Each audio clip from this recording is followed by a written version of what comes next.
Hello and welcome back to my channel. My name is Melissa and I am here with a bit of a birthday haul. um, yes, it was recently my birthday and I was very spoiled with gift certificates to my favorite art supply store. And so here is the spoils of all of that. And I thought we would go through, talk about what I got and maybe a little bit about why. And then do a little bit of color swatching for this guy right here. I've already done swatching with this, so but let's save the fun stuff, the good stuff, the meaty stuff for later. And let's take a look at these. So if you know me, you know that I love these little 10 by 10 centimeter Talon's Art Creations sketchbooks. I use them for Art Hang Party. And yes, so I have one on reserve, so now I got two more, and lots of space for future art hang parties. And then I got another Talon's Art Creation sketchbook. This is, I think it's the A5, 5x8. It's my, oh, there's my camera. It's my, my go-to everyday sketchbook now. So very fun. I'll leave those over there. And speaking of sketchbooks, I guess we'll go here. It's hard to find a nice watercolor sketchbook. My last one like this was a Strathmore watercolor sketchbook that had really nice paper in it. But when I was looking at the art store, I didn't see any, so I had to go to another art store and pick this up. So this is a Pentalic Aqua journal, 48 pages, 300 GSM, 140 pound. Acid-free paper, 5x8 inches. Yeah, I don't know. So my options at that store were this one, and then there was a Hannah Mula, however you say that, watercolor sketchbook, but it wasn't open, so I couldn't feel the paper on it. But if you can see, this one has a nice texture. This paper is definitely thicker than the Hannah Mula. If you can hear how thick that is. I don't know if I'm pronouncing that right. And the other one had, I think it had 60 pages compared to the 48, but I wanted the thicker paper. I have plans for this. So that's why I went with that one. Plus this one I can put stickers on the cover, and the other one was more of a cloth cover, so I couldn't apply stickers. And then I got some watercolor paper, which I plan to use for watercolor and gouache when I do plein air painting. Last year I did 5x7 paintings outside, and I also have some 7x10 paper, but I'm almost out of the hot press, which I really like to use with the gouache and acrylic inks, color pencils, and Neocolor 2s. I don't like using pencils on cold press paper just because it's too textured. But when I first opened this, I thought, okay, well, there's just like one page covering, you know, the top because it's so smooth. But this, like, there is almost zero texture on here. So curious to see. I haven't really painted on it. I did one swatch on the paper that I ripped off, and I did use it as a swatch sheet for these. But yeah, so that's going to be my plein air painting when I do individual pieces outside of my sketchbook. Now, next is just okay, I think I'm cursed. I think I'm really cursed. Maybe I should invest in a really expensive pencil sharpener, because there's something wrong with me. Like, there has to be something wrong with me. I just pick up the pencil and the tip falls off. I've never had a Blackwing tip break on me before, and I've only used one. But yes, I got two new Blackwing matte pencils, which are very nice to sketch with. Very nice. So those are good. And then, since we're on pencils, if you've watched some of my painting videos where I use pencils, and you will know that I've been on the hunt for a dirty, dark green pencil, and that I have a love-hate relationship with Prismacolor color pencils because tips break all the time.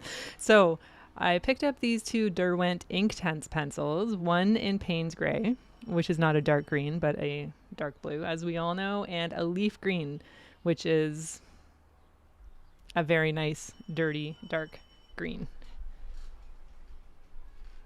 Here's that first page of this watercolor block that I was like, there's no way that that's what the paper feels like. But anyway, let me just show you these colors. And these pencils go down really nice. Like, yeah. That was not in view. But there's the colors. The green is so nice. And it's not like anything I have in my Prismacolor. It's a nice... It's a nice, it's a nice dirty green. I am very happy with these colors. And as I go to replace my Prismacolors, I'm going to replace them, I think, with these Derwent Inktense pencils. I will refrain from buying a set because I have way too many Prismacolors already. But yes, sorry. And then I bought this. No, not this is the one. I had this pencil before. I bought it last time I was at the art store. It's a Snap Stroke 1/2 inch flat brush, and I really have been enjoying using it with watercolor and gouache. I haven't used it with acrylic ink because I don't want to stain it so much, but it's a Princeton. But it's really nice. So I've been using this one, and I've been taking it outside with me to use plein air, which is why I still have this on it, because when I put it in my pouch, I want the tip to be somewhat protected because so I thought I would get a sister brush. 12. This is a number 12 round, also from Princeton Snap, and it's nice. It feels really nice. It's really nice to use. It holds a lot of water and a lot of color. You can get a really nice tip point with it. So yeah, another one to take out. The plein air brushes that I have, they're just cheapo ones from Amazon. The $20 travel brush set. I can't get that back on right now. I might need to wet it a little. There we go. Yes, I just stuck it in my mouth. Yeah, so keeping the tip on. This washi tape is from Sophie McPike. Where do we go next? Okay, let me, I'm going to save the paint just because I feel like it's worth saving. Let's look at this. I forgot that was there. I got a Turner's Designer Gouache in Prussian Blue. I was watching Sarah, what's her name? Oh my gosh. Sarah in Scotland. You know who I mean. You know who I mean. She does all the landscape painting in Scotland. And she uses, I was going through her minimal gouache setup, and she has, instead of a phthalo blue, she was saying mixing phthalo blue and yellow makes like a really green, like a grass green, but using the Prussian blue, makes it more of like a rich, mossy, dirty green, which, I mean, we know I love a dirty green. So I did a little sample test with this. Where's that? That's not it. I don't know what that's from. Never mind. Anyway, it makes really nice greens when you mix that with my primary yellow. So nice. And this is like $7.99 for this big thing, and it's designer gouache, so I'm trusting it's designer gouache anyway. And then I got a Stay Wet palette. I've never used one of these before. Let me open it on screen. I've never used one of these before, but I'm really curious, and with this gouache set, I thought preserve the gouache a little bit more, so that I don't feel so precious about using it. I'm sure you know what these Stay Wet palettes are, but there's a whole process that I was reading how you have to prep it, but there's a sponge that you soak and wet, and then you put one of these papers down on top of it, also wet, and then you put your gouache on top of there, and you use this as your mixing palette, and then it like moistens the gouache from underneath and keeps it nice and moist. And then it has this not quite airtight lid, I don't think, but anyway, this lid, and it says that it stays, what does it say? Your gouache paint will stay workable for days, even weeks. So I'm curious to give that a try. I just need to prep it. So yay. Let's get on to the good stuff. So I've been looking at ennelier watercolor, and what's the other one? It doesn't matter. But I decided to go for a ennelier kit. It'll come to me. And at first I actually bought another travel kit, but it turned out to be the student grade one, and I didn't want that. So I returned that and I got this one. It's the Lockrell 14 pan watercolor set. It's honey-based, luscious and rich color palette of the Impressionists. So let's take a look. I have used it. It comes with this little package in here. Blah. Nobody cares. Okay, good. I kept the box just for you guys so that you could see what the box looks like, and now we will, we'll leave it right there. And this is the case for it. It's very pretty, but I'm not sure how practical it is. So listen, it's like, it's not great, but it's pretty. It's pretty. And here I did a swatch, so we'll move that. So you open it up. It has this little palette underneath where you can put your thumb. It came with this tiny little brush. It's a Raphael Precision number 0. So I love using the Raphael brushes. I think I have a number 3 and a number 1. So this is really nice. So I appreciate it, but I'm not sure this is a very good watercolor brush for travel, in my humble opinion. Anyway, here's the kit. I don't like this case. Just gonna say that. And the colors are beautiful. There's probably too many reds and pinks. But when I did my color chart, I did a color chart yesterday, which I'll show you. The colors that you can make from it are really nice. So I'm gonna live with it for a while, but you can take these out and replace them and everything. But it is very so the paints themselves just kind of sit in the pans, so they can be loose. So I think the more that I use them, the more they're not going to come out. Where's one that was coming out? Anyway, and then the pans inside the case, when you I'm touching them now, but when I was doing my color chart, they were moving around. So they're not very tight in there, although I can put some blue tack or sticky tack on the bottom to keep them more secure.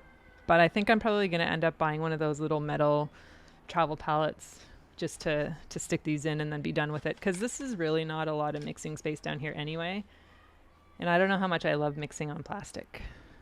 So anyway, the colors are beautiful, the consistency of the paint is beautiful, the way I haven't painted with them yet, I've just swatched them out, but the way that they go down on the paper is beautiful.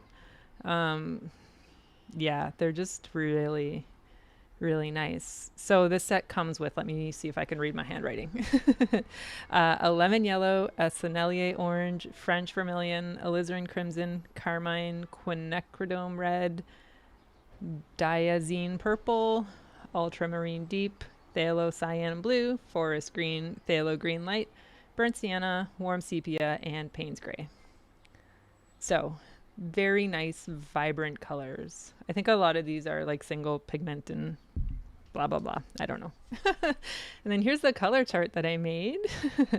I did a little reel of filling in the like the pure color. So I'll pop that up if you want to have a gander at that while we look at these. But the way that this color chart works, if you're unfamiliar, is the first square, like where the lemon yellow meets lemon yellow, is pure lemon yellow. And then this is lemon yellow with a bit of ennelier orange, and then lemon yellow with more ennelier orange. Ennelier orange with a little bit of French vermilion and a lot more French vermilion. But the mix, that's how it works. So yeah, you can see here, and this is just mixing 2 colors together. So imagine if you mix 3 colors together, how much more variation you would get. But the greens, when I look at the greens, I think there's some really nice greens here. So this phthalo green light with the purple, that's very nice. I think it's looking a little bit darker on the camera, but here it is again. This is the phthalo green light with more of the purple. Like, these 2 colors are very nice. I'll be using that a lot. This one here with the burnt sienna, that's a good green for me. Like, I just think that the colors that I can make here are very good. So I need to get to know these colors. Even this, the Payne's gray with a little lemon yellow. I have a hard time saying lemon yellow. Is very nice. Similar to that one. But anyway, that's my color chart. And I'm very excited to try these out in some actual landscape paintings and see how that goes. But in my watching of reviews on the YouTube, somebody said that this is like a French, well, I think it even says here, a French Impressionist color palette, like a bit more botanical, which is why there's so many reds. So yeah, and then I just made this little color chart to keep in this little drawer, but as it is very fun. That's very fun. It's a very enjoyable experience. I just don't know how practical it is to take this case out into nature. Okay, next and last. I feel like should be more, but this is a lot. So let me just set that there. I got the, and I know these are a couple of years old, but I've had my eye on them since basically I started painting. And the more I want to use better quality products, Holbein has been kind of top of my list. So I got the Holbein Artist Gouache series, and this is the Traditional Colors of Japan, the summer collection. So they have 4 different collections. They have spring, summer, winter, fall, all colors of the Japanese seasons. So I have not, well, I opened one of the tubes, but I haven't tried it yet. So here's the colors. I thought this would be the most versatile for me, considering how I'm obsessed with landscapes. So like the variations of greens and blues. Yeah, so I don't know if we want to have a look-see, but I have made a color chart, and I was thinking that we could fill this in today together.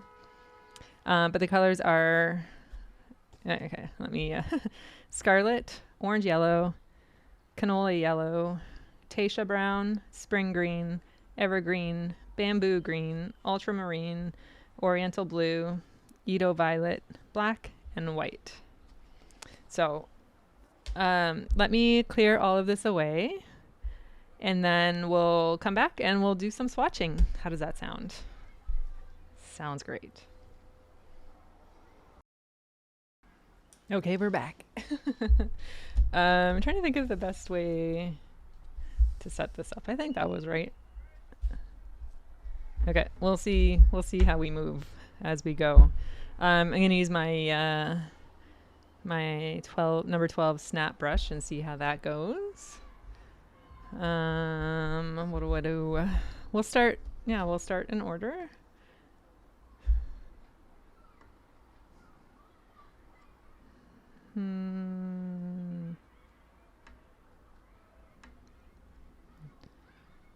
This is the way I did the watercolor. So let's start there. What I should have done is prep my Stay Wet palette so that I could use that, but anyway, okay. Let's see.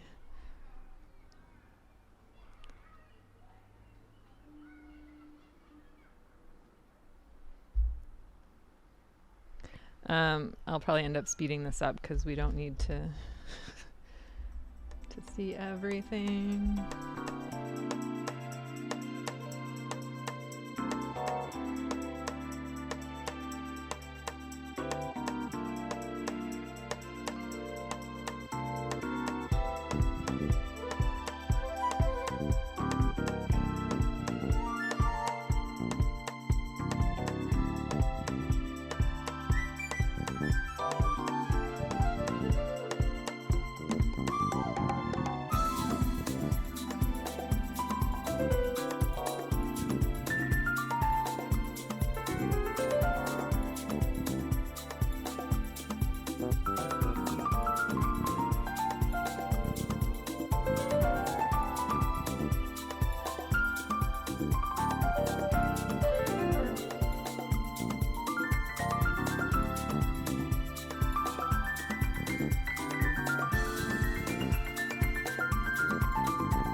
All right, and there we have it.